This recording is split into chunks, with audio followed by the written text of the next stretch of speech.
live again. Hi everybody. Hello Welcome to the everybody. show. Apologies in advance in case we get any technical problems tonight, because it's baking hot here in Winchester. We're in a top floor office, and because of that, some of our equipment is overheating. So you might get a bit of lag, you might get a bit of problem with sound. If you do, those that are on now, please let us know in the comments so that we can try to fix things if we can.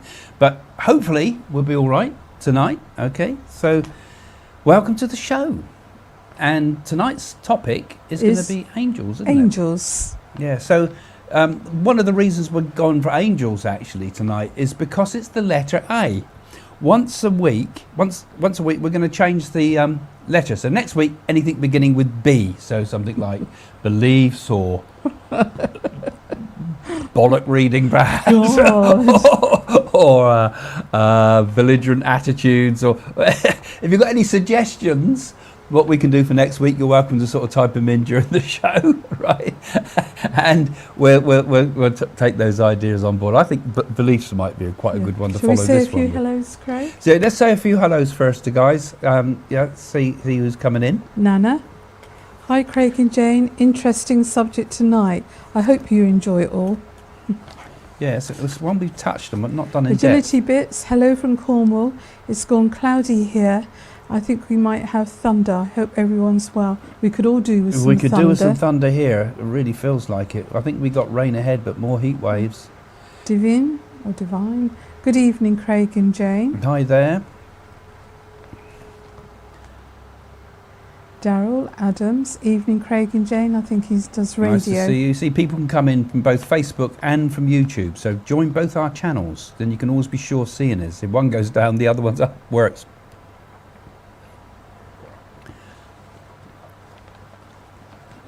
So let's see. Hello, Craig and Jane. What is the best way to communicate with my angels? Thank you. Oh, we can start with something like that, couldn't we? Yeah, we're going to explain about angels. First. And we'll talk all about angels and things and how we communicate with them. I think is quite important too. Okay. Hi, Craig and Jane. Great seeing you live here from Mexico. Riva, Craig. Yeah, it's about as hot as Mexico here, I reckon today. Yeah, so it's good. Hello, Craig and Jane. What is the best way to communicate with my angels? Thank you. Okay, we could start with that type of thing. Well, perhaps we should sort of talk about what angels are a bit first. And I think the idea of can we communicate with them? What are they? And things like that. You've got some notes there, Jane. You're keen to talk about. I'm very keen because I've got to get it in before he interrupts me. Otherwise, I don't stand a chance. Right, an immortal supernatural being which meditates between God and humanity. Yeah, I think it's just use them as props, Jane. Yeah, but that's right. I've got to have my say. And, you know, we go with angels all through the Bible, but a lot of angels, we believe that they come to help people on the earth plane. Lots of people pray to their angels, and we believe that angels do travel backwards and forwards. And the word angel, actually, Craig, came from the Greek, angelos, means messenger. Yeah, it means messenger initially from the Greeks. In fact, it goes right the way back to Mesopotamia. It's the first reference we have of angels. Yeah, because celestial and earthly realms bring in human prayers to heaven and God's answers to prayers. That's what people see them as. But they're meant to be given divine messages and things, because a lot of people have experienced seeing angels or thought they've seen angels. And sometimes you hear that when people have had accidents or somebody's been killed in a car crash, that they actually see a vision of a person, and suddenly they turn around and that person's gone. And it might be they've come to save that soul. Yeah. So I suppose we need to think about what angels are really first of all, don't we? Really, what are they? You know, that we see them as people with wings. And where did that idea come from? I mean, it's been in history a long time. It goes right back to the Mesopotamians. It was in Sumeria and the Christian paintings. It's in Judaism. It's in Islam. In Islam as well, and also there's references. There's winged beings also in the Eastern religions, including Hinduism, of course, and even Buddhism. There's all this references always to these winged beings. Yeah, but some people see angels on their deathbeds. Some people see them too, yeah. So are they, you know, it is the fact that it's in all the religions, is the fact that it crosses cultures, is the fact that it's a multicultural thing, something that we should be saying, well, actually, there's got to be more in this than anything. Because why is it that all the cultures of the world have these angelic beings? You could argue that certain things also in all cultures, like the symbolism of fire, for example, and other symbols, archetypal symbols, are all through. So what are they? Are they symbolic, like someone with wings transcends, don't they? So they're like beings. They're beings that touch the skies, or does it reference something far different? Right, Craig. I'm going to get my facts in. Don't, right. Jane, please throw them away. You don't want to give lists of facts. People want to hear us talk, not about lists of facts. No, but these are interesting, famous people that Okay, are go on then. Angels have worked with them. George Washington was convinced that an angel helped him during the Delaware crossing of 1776, and the composer Handel, who believed that angels helped him to compose the famous Hallelujah. Right, over to you then. Okay, so, right, you don't, and I said to bring some notes, so I mean, just little prompts, just so you've got to remember what we want to talk about. We need a director. Okay, guys, Ignore him, please. He comes from let's talk about Shirley, angels Southampton. properly. So, angelic beings, so are they symbolic? That was the first thing I've suggested. Are they just symbols? Are they like reference to somebody, like a being that has gone beyond normal human form? Are they sort of, why flying?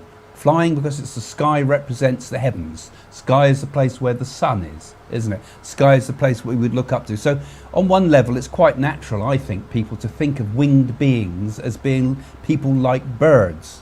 You know, you quite often see people combining animal and human characteristics together, don't you, sometimes, to represent, you know, a strong person could be half man, half lion, or a centaur, half man, half horse, and so forth. We get all these sort of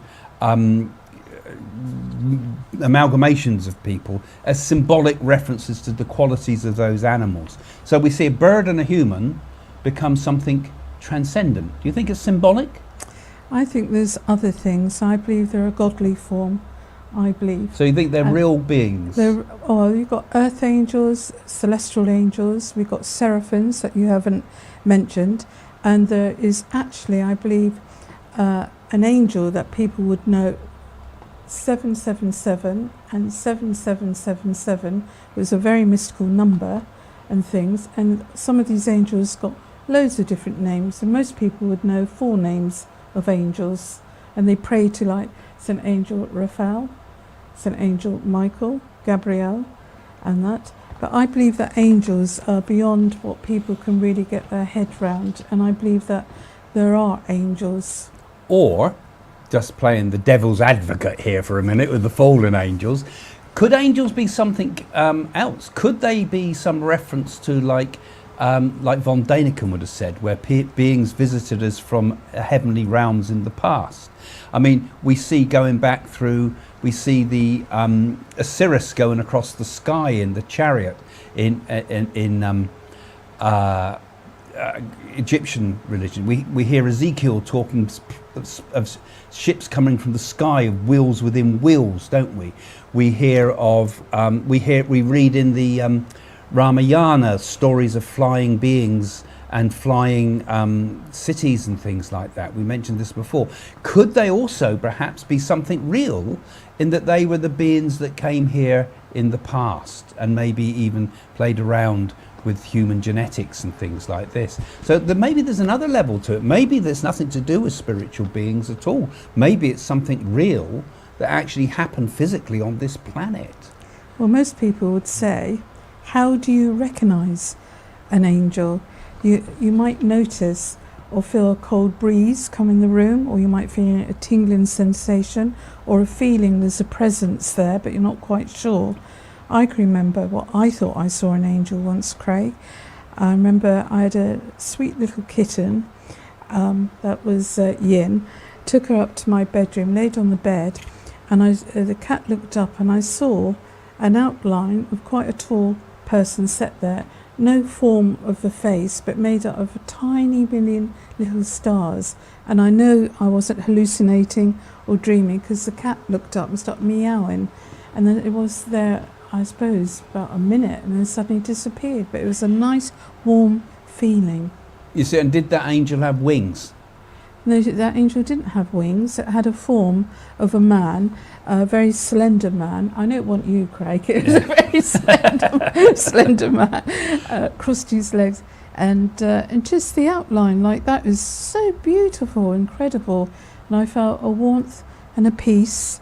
And I know I wasn't dreaming because the cat was meowing, because I put my hand, and my hand went through it, and then it disappeared. So I'm just thinking, I just want to strip out some of the belief stuff, really, and say, wouldn't it be better to call them beings of light, or higher beings? It could be beings of light. As I was saying, I think the wing business is either symbolic, in that it represents transcendence, or I think it's symbolic. It's a symbol, but certainly there are higher beings that you could call angels who guide us. Let's say beings of light that guide us. This is just the way I think about things. And within spiritualism, we talk about things like angels as spirit guides, for example. Some people talk about their spirit guides as being angels. Well, are they angels, or are they beings of light, or what are they? We talk about our guardian angel. I think they're messengers from God. Yeah, we talk about angels as messengers and communicators, and helping us with communication. From God, but that angel I saw was made up of a million tiny little bright stars, like 1,000 little stars. It was beautiful. Yeah. And we also talk about angels of healing too, don't we? Yes, well, I believe there's 4 earth angels that guard the earth, because we certainly need it at the moment. So there's a few seeds for thought, right? Okay, have you seen an angel? Any of you seen an angel? Do you think angels have wings, or do you think that's a misconception and it's something that's come out of the belief systems? But then why do they have wings in all the different cultures? Do you think angels maybe have an alien influence or something like that? Or are the real angels? Are the beings that live in a spirit realm of some sort that actually do exist with wings? Who knows? In the next world, perhaps we can manipulate our form. An angel doesn't suddenly have a physical form of a human? Well, that's right. Couldn't we? Well, they're also, do angels walk amongst us? Of course they do. And how do we communicate with angels if that's the case? So anyway, we can open it up now, and let's get some of your questions first, and we can start talking about some of those topics as well now, guys.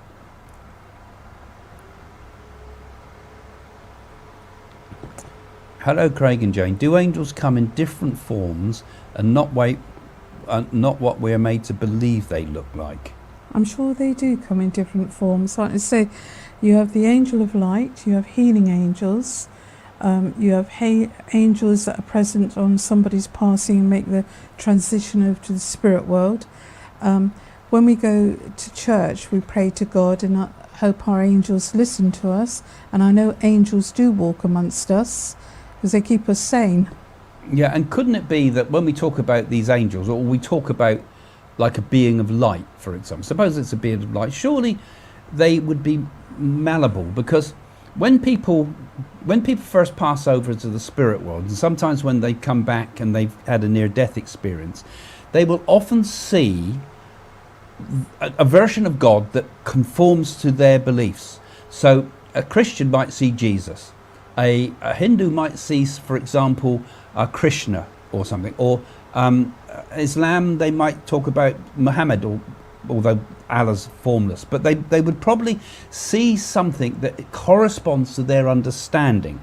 Now, a skeptic will come and jump in and say, oh, that's a load of illusion then, and there's a lot of illusion. Or is it that the way we see the spirit world somehow fits in with what our preconceived beliefs are, but not necessarily fantasies, but it molds itself to how we would understand the world?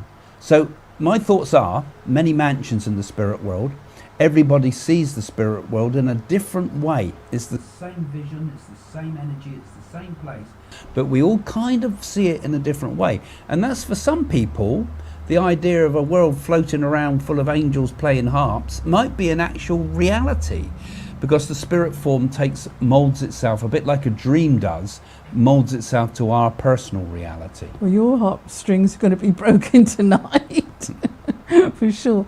But I believe in angels. I can remember once when we went to Los Angeles, I gave somebody a reading there in the crowd, and they presented me a lovely blue lapis angel, and I still carry that around with me. I remember also when you say New York as well. I remember when I was doing a show in New York, I gave a reading to someone, and they'd come out of a concentration camp, or their mother had, and they were talking about how her mother talked about that they were guided by an angel through the concentration camp, and that's a Jewish person talking there of an angelic form. So it's far away from the Christian concept. So these are definitely forces of some sort that can be very powerful in people's lives and life-changing connection with them.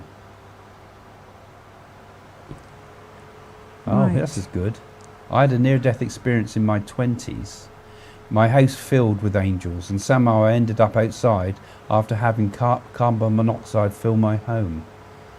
Oh, right, so you've been rescued by angels. Well, that's a good experience, isn't it?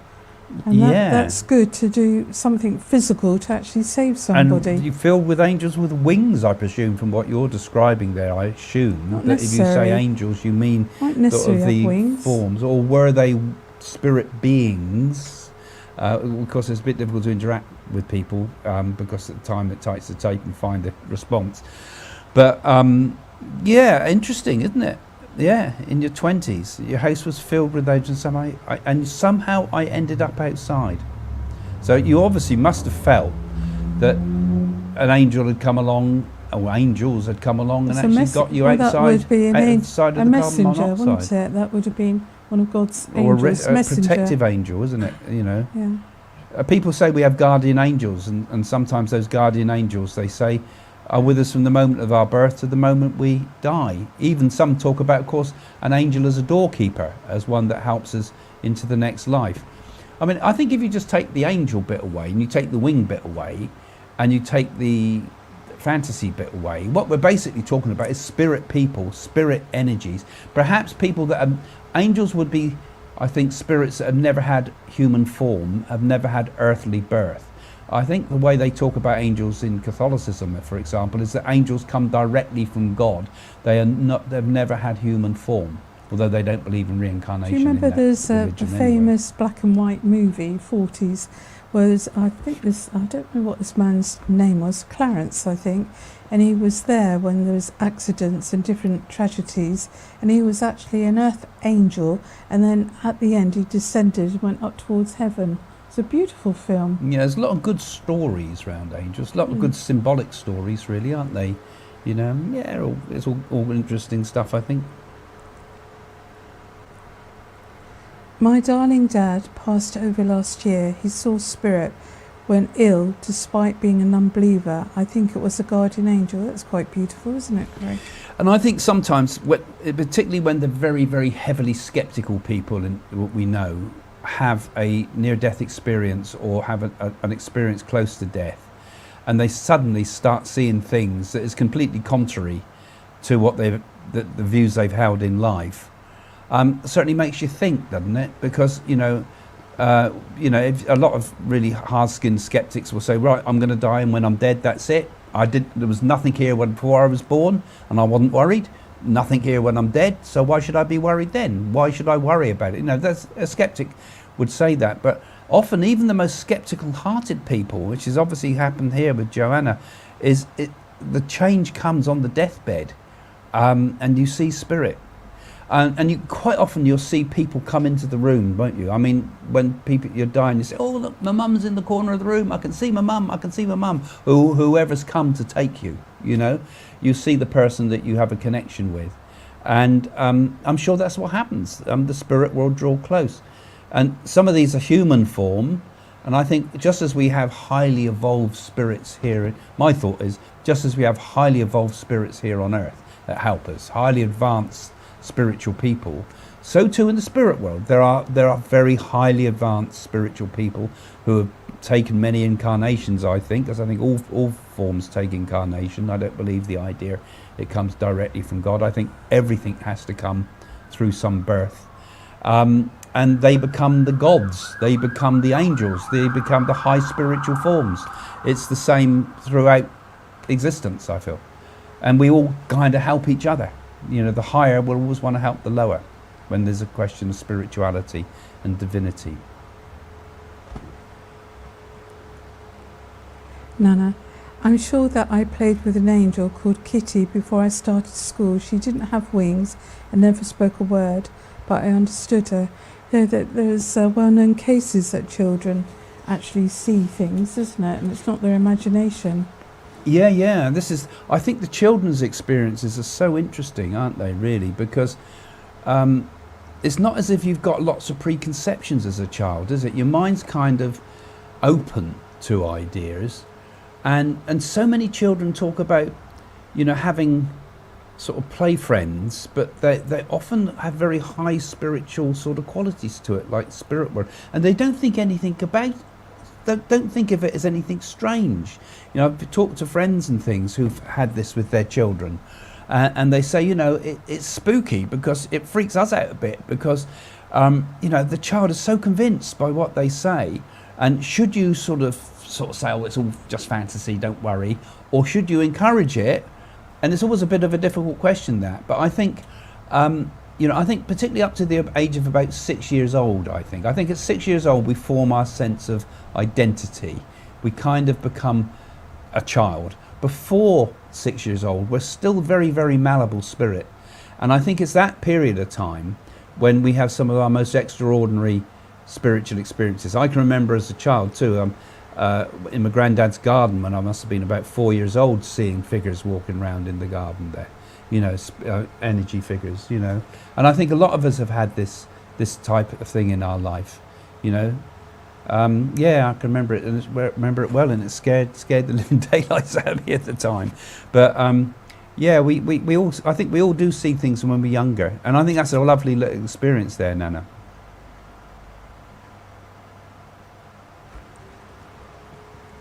Right, Pat. The angel I saw wore a long blue dress. She looked feminine and she was radiant. She didn't have wings. So it sounds like a healing angel. She had blue and quite feminine, like a goddess, doesn't it? But I can remember we had an experience when you were driving along your BMW. Do you remember we went under the Hatfield Tunnel? I had my mother with me, and suddenly somebody's exhaust pipe came off in front and your car went over it, and we saw like rays come through the car. It was like rods, I can describe it as rods, and the car should have tipped over and it sort of moved sideways and come off the road. Do you remember that? That was brilliant driving. We were but lucky. I think you're right. I think we were protected that day. We were lucky. And all my mother was saying, but I've got my loaf of bread in there and carrots. And you said, get out the car, get out the car. I think I'm sure that was an angel. Those crisis points, I think crisis points in life are often a time when we get a powerful spiritual experience, because perhaps it's shaken us out of our normal thinking, hasn't it? Not just accidents, like you say, near-death experiences or shock experiences. Births, too, are often a time when you feel the spirit world come close, and perhaps what we would call the angelic realms come close, you know. Angels without wings, I like to think of them as, you know, that the spirit world can come close to us in times of shock, in times of crisis, in times of great distress, in times when you're perhaps going to make a wrong decision, or sometimes also when you're making a right decision, as if they're just giving you a little hint, a guidance of something that's going to help you towards a more meaningful and spiritual outcome to what's happening around you. So thanks for sharing that, Pat. That's a lovely one. Lita, my father asked me if I saw the angels and how beautiful they were. Just days before he passed away, it felt peaceful for me to know he saw that despite my pain. Yeah, lots of people have death visions of angels. Once again, I can remember when I was a nurse, there was this old lady, she had no relatives whatsoever, and she suddenly looked up with bliss and said, oh look, there's the angel over there. And of course people would think, oh, she's hallucinating because she's on her way out. And I did see a brightness that came into the room, and she went so beautiful and peacefully that I'd like to think that an angel came for her, because she was such a good person. Yeah, and then of course we had that incredible experience at home that time when we had what we thought, we didn't know what it was, but it was like a ball of light appeared in the middle of the room at a time when, well, there was multiple things were happening at that time. But it was so bright and so brilliant that we were both we're in bed, we both sat up in bed. My God, what's that? You know, it wasn't like a light going across the room, or it wasn't like something peeping through the curtains. This was a shimmering ball of brilliant light in the middle of the room. And I've never seen anything like that in my days. I mean, it was just astonishing. And it changed my view about everything when you see that, because this was not something that could be explained in any way I could possibly think of. It couldn't be, people have said, oh, it could be ball lightning. No, could it be an electrical phenomenon? It couldn't be. It was just something, it was just a brilliant light that appeared in the middle of the room, and it actually then bounced round the room and out the door. It was, what was that, you know? And we felt it was an angel of some sort, an angel perhaps of protection, because we were doing a lot of psychic and spiritual work to follow that. Maybe it was soon before our first daughter was conceived. Maybe it was the coming of a spirit. Who knows? But it was something that was just, when you see it like that, nobody could tell you that these things aren't real, because you see it, both of you, with eyes. You both see it at the same time. Yep. Incredible.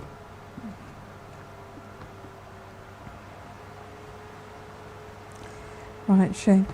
Hello, Craig and Jane. Do we need to ask our angels for help, or will they just go to work on our behalf?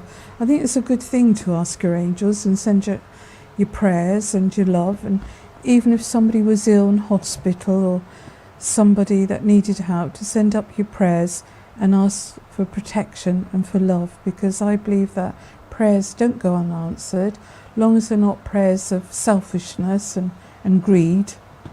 Yeah, I agree. I think in life you've got to try to live consciously. So you've got to live with intent. I believe you've got to live with will, because most people in the world live unconsciously. They're asleep. They're living on autopilot. And I think if you're living on autopilot, you're never quite in the human level. You're still in that level which is unconscious, just as the animal kingdom is generally kind of unconscious. It moves from one thing to another, like a cow eating the grass. It moves from one bit to the next bit to the next bit. It's only focused on what's in front of it.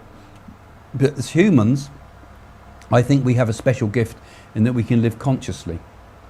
So if we ask of the universe, or whatever you want to call it, or we send a mantra, or we send a prayer, or we send a thought, those things have power and will come back and resonate. And whether you see it in the form of a guardian angel that can help you, and perhaps the spirit world can add added power to it, or a guru that can help you, or just the fact that you understand that if you send a positive thought out there, you know that it can happen. This is the power of the will to make things happen. And that's, like Jane said, I think it's very important to have attached to that the will must also be good. The will must be for the benefit of all, not just a selfish will. And then that will has power and does good in the world and is invincible ultimately.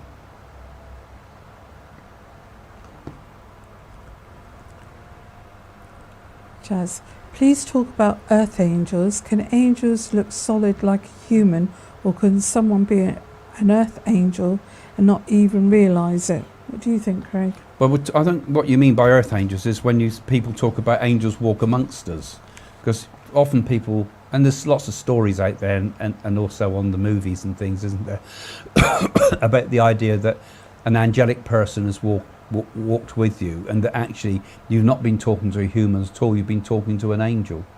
And often there's often amazing stories in India, for example, when the stories around Sai Baba, in which he would appear in a human form of, you know, a little old lady needing help or something, and then reveals himself as being Sai Baba. You know, it's like, and Sridi side, the similar things, that, and other gurus too, like Ramakrishna, similar stories around it, in that they take a different form.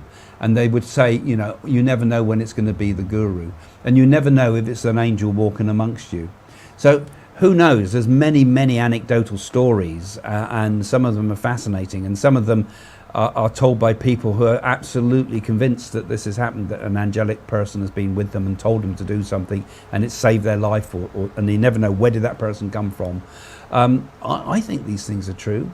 I think the reality we live in is nothing like what we think it is. I think it's full of all sorts of mysteries and wonders. And one of those, I think, is, that angels do walk with us sometimes, that the spirit world maybe can take a physical form.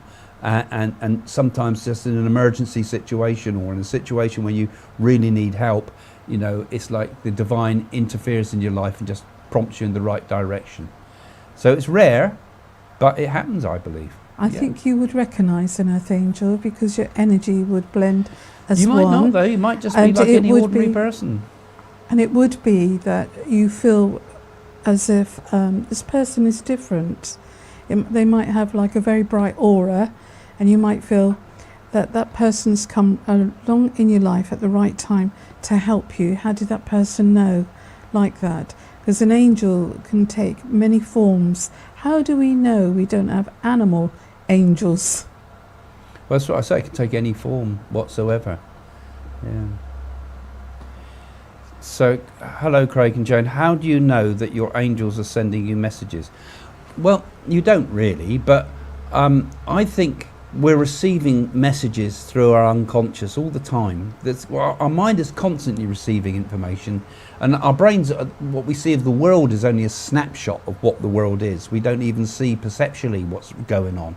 We're seeing the world through a tiny little hole like that all the time. But I'm sure there's the spirit world, for example, are constantly connected with us. Everything in the universe is connected. All consciousness is connected. I'm connected with you, you're connected with me. When people out there are watching us, energy's coming towards me and Jane. When we give a reading with somebody, somehow we're connected with each other through some divine matrix, through some divine internet, through some divine mycelium. We're always connected.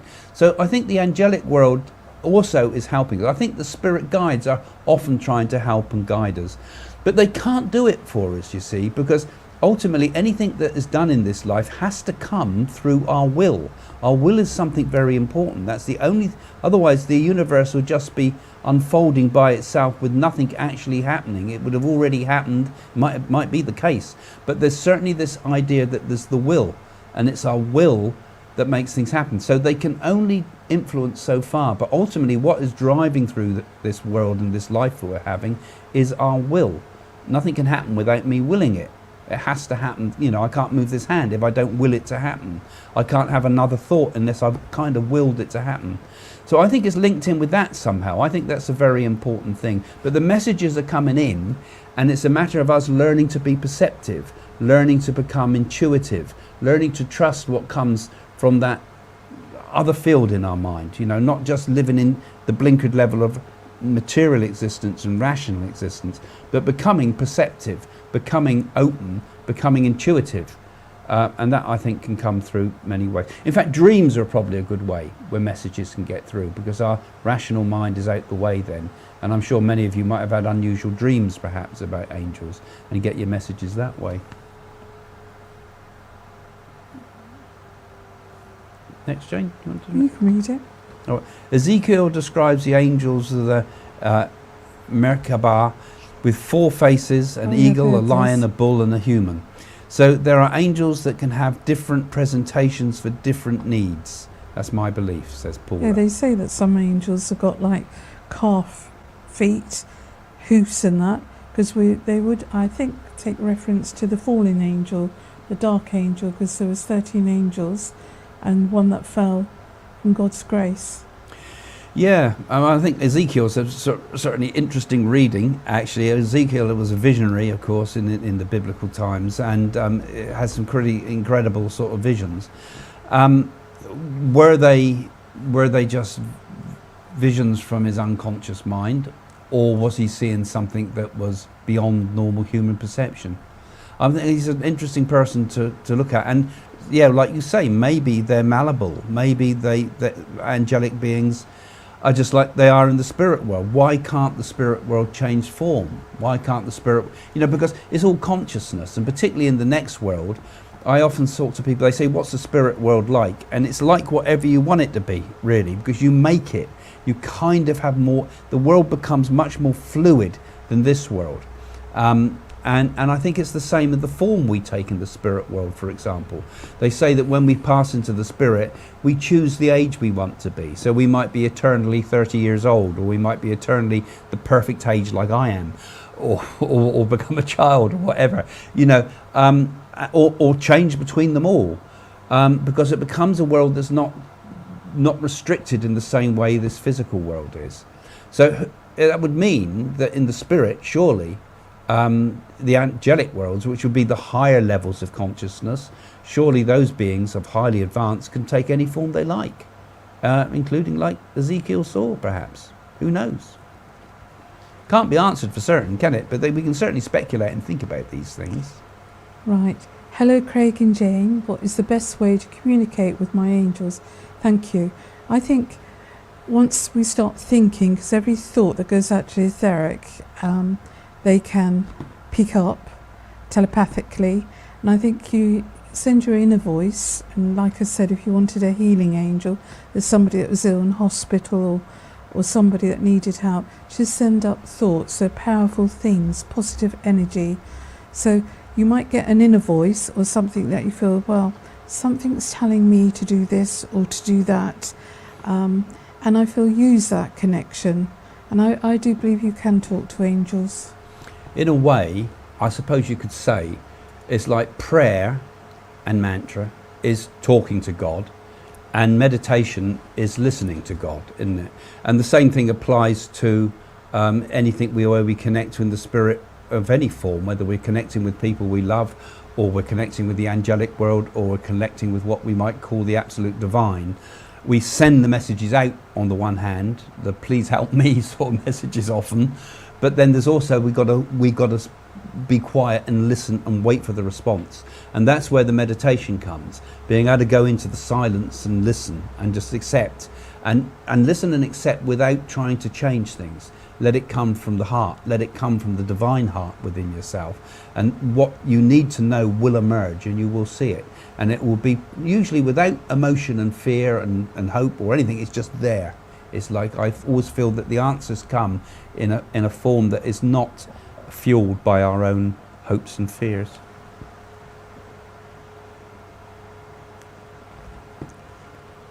I thought that said Keith Sorrow, but it's Keith Sparrow.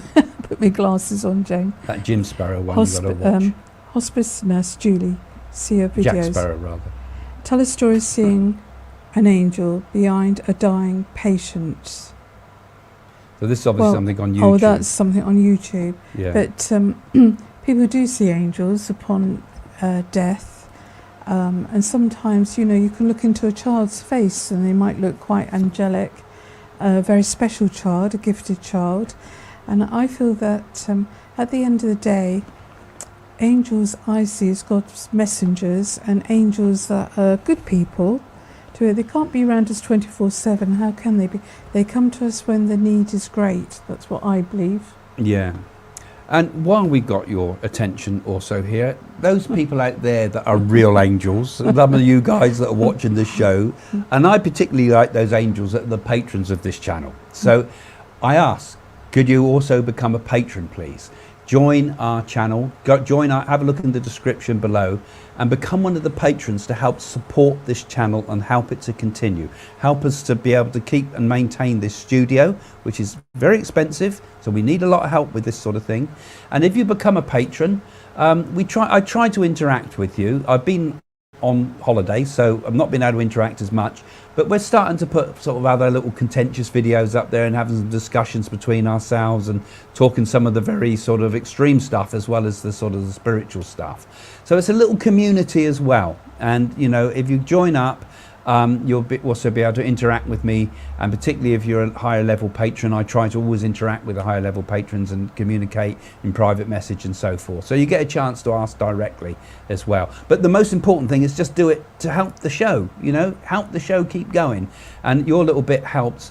And also you'll be able to have a look on the Patreon pages soon too, because Jane and I are doing trying to get a centre together in Italy at the moment. You'll be able to have a look at some of the progress of that and where we're trying to get with it. And it's the benefactors that are helping us. If we have the benefactors helping us, we can do remarkable things together. So you can all become little angels as well and help us to do our spiritual work. Building angels. Yeah, building angels we need. Really earthly ones. Ones that can dig a trench. Yeah. So do come with your money trees, everybody, for gifts. So we're not asking this money for me and Jane. This is for our cause. No. I think as long as you've got enough money to pay your bills, food in your stomach, a roof over your head, then you're very blessed. And also enough money to do a little bit extra to help others. That's another thing. We can give a small amount of all of us, a little bit of our income towards charitable deeds of some sort, not necessarily just us, all your charitable work. I mean, I think it brings good energy into your life. And that you might not even need the help of angels then, because you will find that your life's blessed. I think the more you give in the world, the more comes to you ultimately. Anyway, that's the thought. Another question, have we got any? And don't forget, start putting your questions, guys. What do you think about these? And what do you think we should be doing next week? Any thoughts about the letter B? With initial B. Yeah. Beliefs? They're funny ones too, you want. I go to Celtic service once a month. What's a Celtic service? A Scottish service, Pat. And we share supper afterwards. No one ever mentions angels, and yet we find them throughout the Bible. I don't think I've ever heard a sermon on angels. Yeah, that's interesting. I don't know quite what the religious standpoint is, because they're mentioned in the Bible, aren't they? I mean, you get the angel Gabriel that announces, he makes the annunciation of the birth of Christ. I don't know all the actual references to angels in the Bible myself. I don't know my Bible well enough on that, but it's certainly, I think, it doesn't tend to come up in the sermons. You say. I know you were also talking, actually, Pat, because I know Angelic Fitzpatrick, one of our patrons. You posted on our patron pages today. We ought to do something about pixies, because you were telling us about some of the interesting Craig, stories. One that just run past you. Yeah, so maybe we should do banshees next week or something. Banshees, Irish. But yeah, so that's yeah, but if you go to Rome and you go to the Vatican, you'll see all remarkable angels painted on the ceiling. And they've got the Angelica put on the top of Hadrian's mausoleum. I think it's Hadrian's mausoleum. Is it Hadrian, or was it one of the other great emperors? They've got the Archangel Michael on there, haven't they now? So they certainly keen to put up angels on the old Roman buildings to turn them into basilica.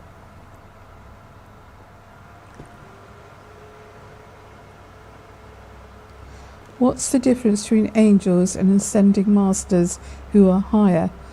Well, ascending masters are like really high and connect to God or the Godhead. That's how I know it as.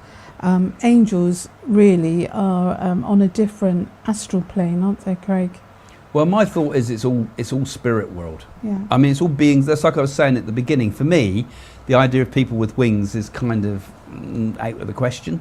I always think we're also looking at all different belief systems that are being put upon this idea.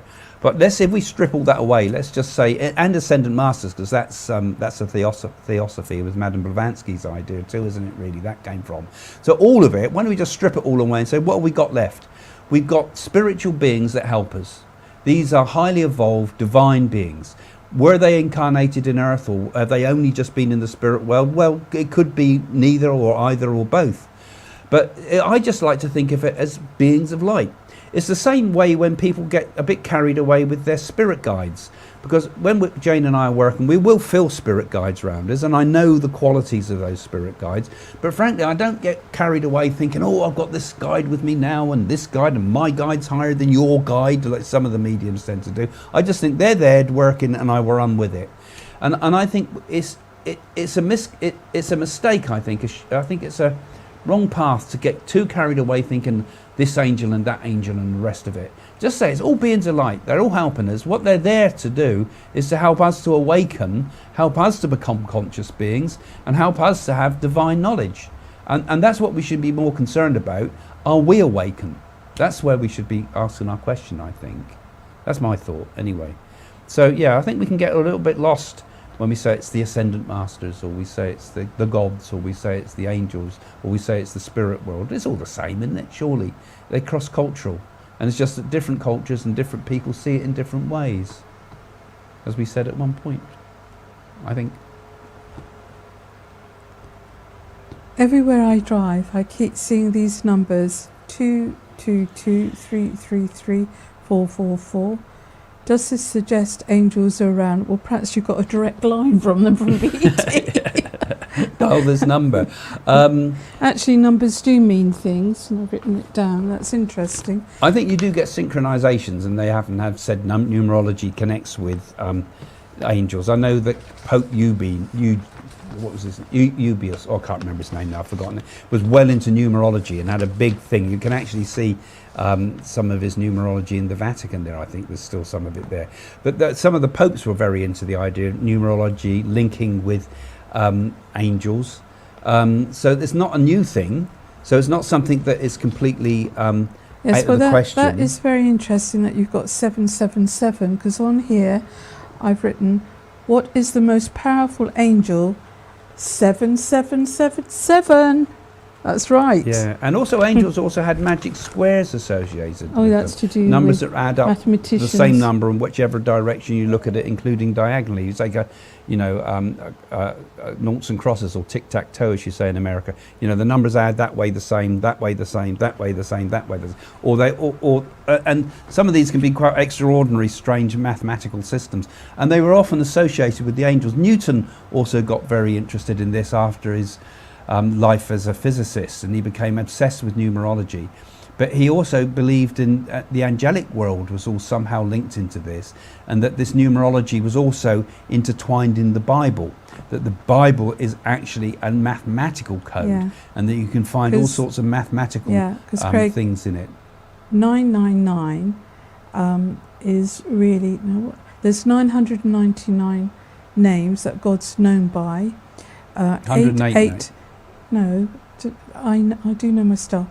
888 is quite a good number. 777 is a very mystical number. 666, that's not a good number, because that might think demonic if we turn it round the other way, because 999 names that God's known by. 666 was the number of Nero. I'm talking. 444 is very much a symbol of death. 333, that connects to Jesus there, and 222 is a very good number. Yeah, okay. Well, okay. Well, yeah, basic numerology, or I could probably tell people if you wanted. But yeah, I think numerology is quite an interesting connection with that. So it's interesting. I mean, they're very interested in that. The ancient Greeks were interested in it. Early Christians were interested in it. You can find it in most of the religions. We'll have to do one on numerology sometime, won't we? Because I think it's a really fascinating topic, actually, and how it connects with the spirit world and the angelic world, as you've asked there. And Athena's the right name for that, actually. Athena's nice. Because a lot of this came from ancient Greece. The Greeks first took an interest in this. A different system of numerology, what we use now, though. Bruce Shaw. Hello, Craig and Jane and Craig. This is not specifically about angels, but I have recently discovered the Leslie Flint recordings on YouTube. Angels were referred to. Have you heard of these recordings yourself? Yeah, no. Leslie Flint was a fabulous spiritualist. Direct voice, wasn't it? A direct voice medium, like Jane says. So what he used to do is he'd go into a trance, and you would hear the voice in the room. I never sat with Leslie Flint because he was around in our time. I know mediums that have sat with him, all of whom attest to the reality of it. There was no ventriloquism here. There was no treating, no secret microphones. In fact, it was the time before microphones he stored this. I think his autobiography was called My Life in the Dark, which is an interesting, something like that, which is a very interesting book to read. You can get it. It's been republished, I believe, recently. And there's recordings of Leslie Flint, and he really did come up with some fascinating stuff. And he was a very humble man. That's what I liked about Leslie Flint. He wasn't the big I am. He was just that he was almost quite a simple man in many ways.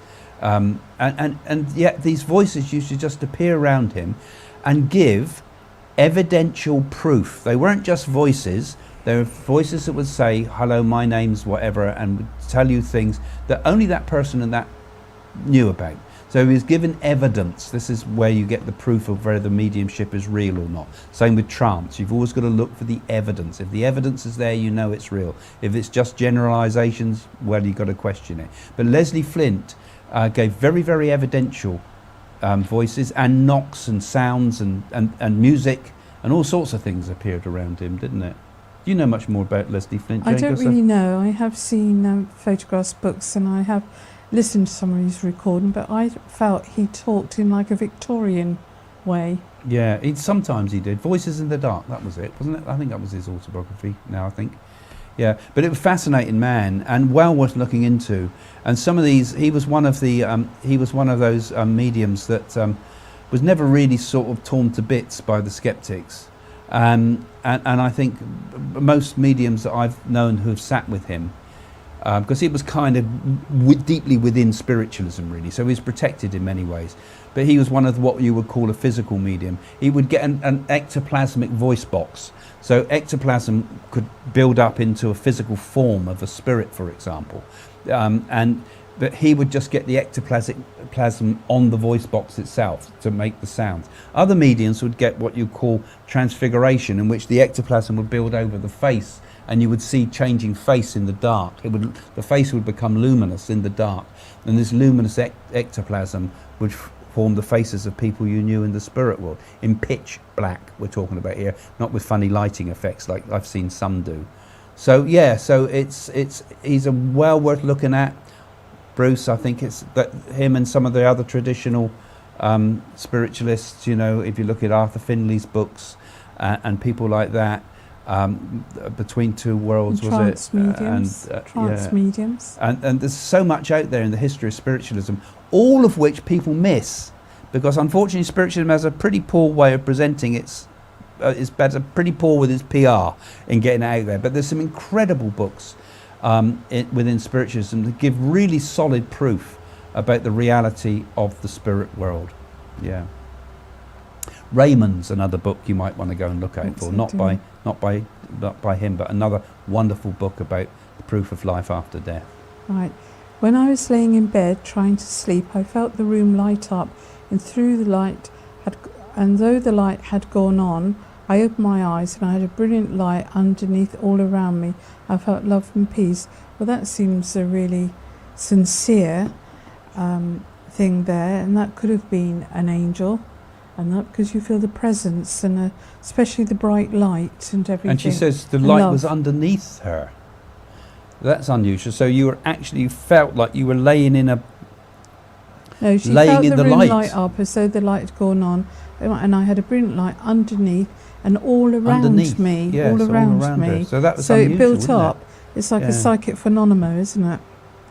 Like a ghost ball. And one of the things that's interesting is so many people report this type of thing. I mean, we haven't got thousands and thousands of people watching this as we go live, and yet you've got so many of you are telling us such fascinating stories. I mean, how prevalent is this in the world? How many people out there have had these sort of remarkable experiences? And yet, so they're quite commonplace, which makes me think, it almost reinforces the reality of these things.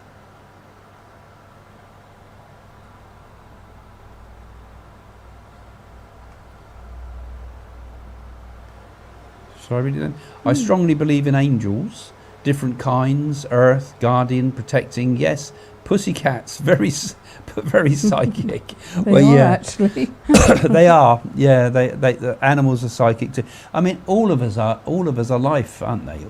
All beings are life. Life force. And so we all have that common life force within us, and that life force continues after death and becomes our spirit form. And the angelic world is spirit form, and even the pussycats, yes, they too have a spirit form.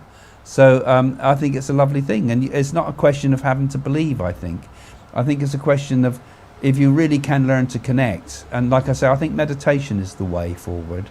Really, you need to go into the silence, and without preconception, just let it come. See what appears in the screen of your consciousness. Without trying to, just let what happens happen. And I think that once you attune yourself, once you open yourself to the cosmos, as it were, you begin to realize that this is a miraculous existence. Yes. It is a miraculous. When I do platform work or in the church or in the theatres, I always like that song, I Believe in Angels, because it lifts the vibration up and it feels so lovely and everybody's tuning in to things. Yeah. I could strangle ABBA one at a time. I like it. I like it. No, it's cheerful music. It helps the crowd, so I don't mind it. Especially like ABBA. But people like happy things, don't they? Hello, Craig and Jane. Can angels be guides? I was told by a medium I have 2 for relationships and friendships, and the second as a life guide generally. I was told their names. I won't say to protect their privacy. Well, yeah, I think we can have guides as angels and helpers, because again, this is, what are they? This is what I say. It's not, it kind of says, oh, because I've got an angel guide, therefore I'm better than someone else. It's only a word. These are spirit beings. We have spirit beings that help us, and we may have multiple spirit beings that come to us. And I do get a bit worried though sometimes with mediums that give guides and angels, and that's the extent of their proof. Because I think, it all sounds very grandiose when a medium says, oh, you've got the Archangel Michael working with you, and you've got this. And it all sounds very good, and we all think, oh, that's lovely, isn't it? But, a medium's got to give proof. Hopefully that medium gives proof of people you knew in the spirit world before they gave you that information. I always worry about that, because I do get tell-off mediums that I think just give you guides and things. It's a bit weak, that as evidence. But other than that, yes, they're correct. That we do have spirit guides, and we all have spirit guides helping us to the spirit world. And the thing to do is find out for yourself. Open up, connect, and you might find that in your deepest of meditations, you might just hear that inner voice. It starts off perhaps as your own voice, like the voice of your conscience, for example. There's a voice. And follow that voice. See, where does that take you? And can it take you further? And if you ask a question, can the voice give you an answer back? This isn't the world of madness. This is the world of your inner self. And it's the way the spirit world can connect. And then they can start giving you proof to prove it's not your imagination. So, find your angel. Find your angel within yourself. It's there.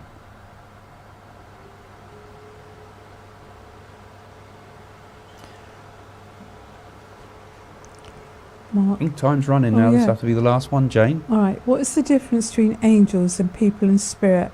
Are not our deceased relatives in angelic form? Not quite, are they? Well, we're in our, I suppose, when we go into the spirit, we're in our divine form, as it were. We're in the highest that we can be. We become our highest level. We become our true self. I think the self that I am here and we all are here is only part. It's one facet of a diamond, as it were. There's one surface showing, but each of us is a multi-dimensional being, probably with many past lives, and probably with many potentials and goods and bads that have not come into this world. I think all of us are like this, and so the angels. What are the angels? Well, they're just highly advanced souls, I'd say.